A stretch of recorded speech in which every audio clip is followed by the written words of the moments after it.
Bonjour et bienvenue dans cette vidéo faite par le concepteur mécanique. Dans cette vidéo, je vais vous expliquer comment calculer manuellement la masse d'une plaque rectangulaire. Même si la plupart des logiciels aujourd'hui le calculent automatiquement, je vais vous expliquer la formule, comment le calculer manuellement. Donc la formule pour trouver la masse, c'est que la masse égale le volume par la densité. Pour trouver mon volume, donc, il faut savoir que lorsqu'on a une plaque rectangulaire, le volume de la plaque, c'est la longueur par la largeur par l'épaisseur. Donc, dans ce cas-ci, on le voit là, c'est 400 par 300 par 12,70. Donc, ce qui me donne 1 524 000 mm3. Donc, à partir de là, une fois que j'ai 1 524 000 mm3, il faut savoir que lorsque je vais faire mon prochain calcul, il faut que mes unités soient sur la même unité de mesure. Donc, ma densité de l'acier, elle est en kilogrammes par mètre cube. Et ici, comme je vous disais, je suis en millimètres cubes. Donc, à ce moment-là, j'avais divisé par 1 milliard pour arriver en mètres cubes.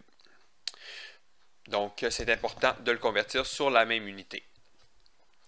Donc, ce qui veut dire, c'est que le volume de ma plaque en millimètres cubes converti en mètres cubes me donne le résultat ici. Donc, une fois que j'ai mon volume, par la suite, pour avoir ma densité, la plupart, il y a beaucoup de sites internet ou de logiciels qui sont capables de vous les donner. J'en ai entré quelques-uns ici, j'en ai rentré 3 en fait.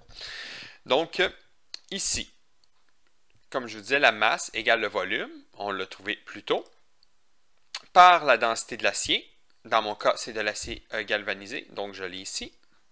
Donc, j'ai une plaque rectangulaire qui pèse 11,99 kg. Donc, ça, c'est la formule de base pour calculer une plaque rectangulaire. Par la suite, si jamais, disons, je dois complexifier un peu la chose, mais disons que c'est pas vraiment plus complexe, je vous explique. Disons que j'ai un trou, un percement de type rectangulaire. Donc, à ce moment-là, ça serait la même chose. Donc, la formule, c'est toujours la masse par le volume par la densité.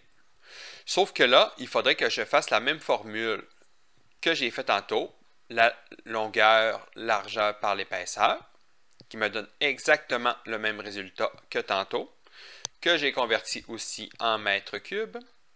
Mais par contre, ce qu'on ajouterait, c'est que ça me paraît le volume du percement, parce qu'il faut que je l'enlève, je le soustrais.